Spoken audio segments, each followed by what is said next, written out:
The world is in a terrible place at the moment. The fallout from Russia's invasion of Ukraine could redraw the world's map. Are we witnessing the remaking of the economic order, with globalization in retreat? Some analysts think so. But it depends what you mean by globalization. What is globalization? When we talk about globalization, we're referring to global trade.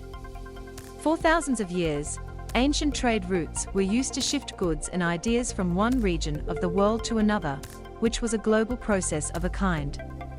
But the term globalization is specifically tied to the evolution of industrial capitalism. The first great wave of globalization occurred in the 19th century. Revolutionary technologies like the railway, the steamship, and refrigeration allowed goods to be transported over vast distances, enabling a truly global market for capital and manufacturing to be created.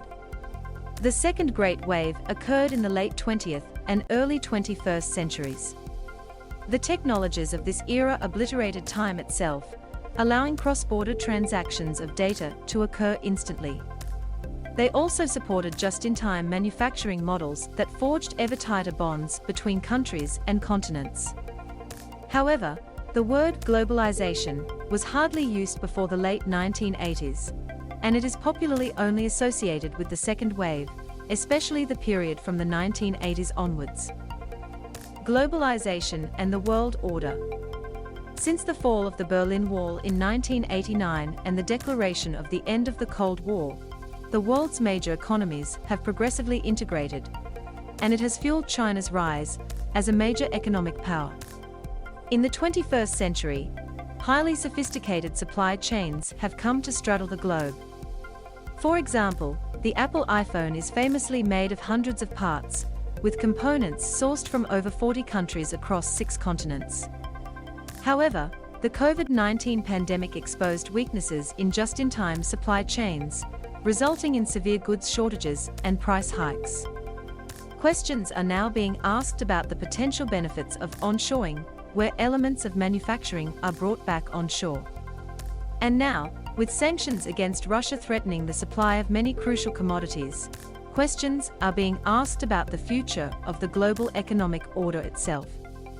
And some analysts aren't mincing words. Rabobank analysts think we're about to see the largest supply shock since the aftermath of the Yom Kippur War in 1973. They say commodity prices, as measured by the HWWI index, have more than doubled since pre-pandemic levels, driven by crude oil, coal and gas prices. They say the two major shocks that came anywhere near this were the 90% rise in commodity prices following the Yom Kippur War in October 1973, driven by oil, and the second oil crisis in 1979 following the Iranian Revolution. Both events were followed by deep recessions. Rabobank analysts say these charts do not fully reflect the most recent price developments. They also say commodity prices could keep rising as the war in Ukraine escalates. They also contributed to the collapse of the post-World War II financial order in the 1970s. Supply chains will be rewritten. Freight Waves, the global supply chain magazine, published an extraordinary piece last week. It argued that the Second Cold War is here, and entire supply chains will be rewritten as a consequence.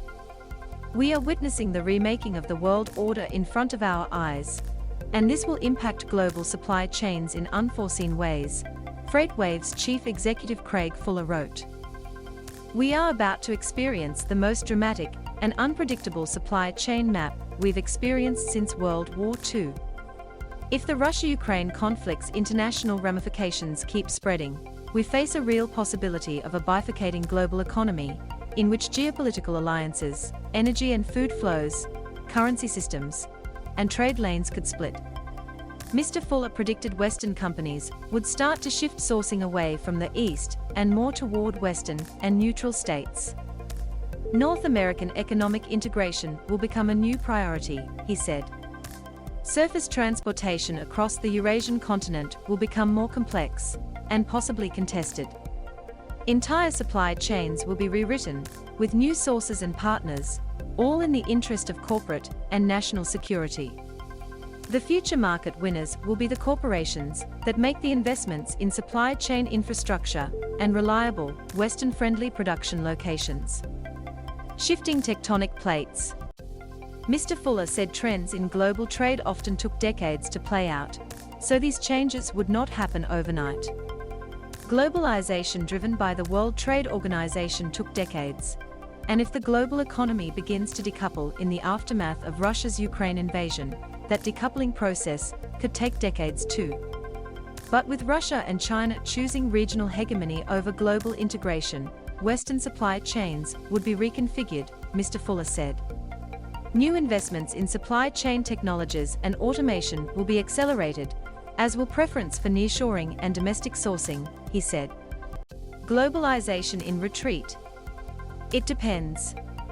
Of course, analysts have speculated for years about the future of globalization. And Barry Eichengreen, an economist from the University of California, Berkeley, says global trade has been growing more slowly since the 2008 financial crisis. In 2016, a month before Donald Trump won the US presidential election, Professor Eichengreen said if you defined globalization as a process of increasing integration for the world's economies, then you could argue that globalization was in retreat. He said the trade to GDP ratio, probably the most straightforward measure of globalization, had been falling since the GFC. See the World Trade to GDP graph below. World trade as a share of global growth began to slow after the 2008 financial crisis. He said global trade had increased from the late 1980s through the 2008 financial crisis at an annual average rate of 8%, nearly twice as fast as the production of goods and services. Cross-border financial flows grew even more rapidly, reflecting the breakneck pace of financial globalization. But from 2010, those dynamics changed significantly, he said. The global trade to GDP ratio began declining after the GFC, and by 2016, gross financial flows across borders had fallen to half their pre-2009 levels. However, he said you could look at globalization another way. He said if you defined globalization as a situation in which nations accepted a degree of integration without requiring ever deeper integration, then globalization wasn't in retreat. The rate of growth of cross-border transactions can evidently be stabilized or modulated. Globalization can be recalibrated, in other words, without placing the phenomenon itself at risk, he wrote.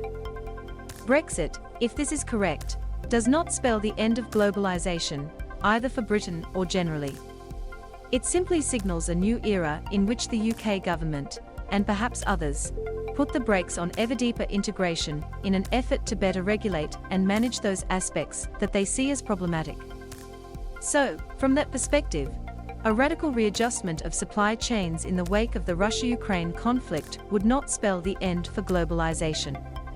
But it would still be a fraught process, especially if it was accompanied by unsettling changes to the global economic order itself.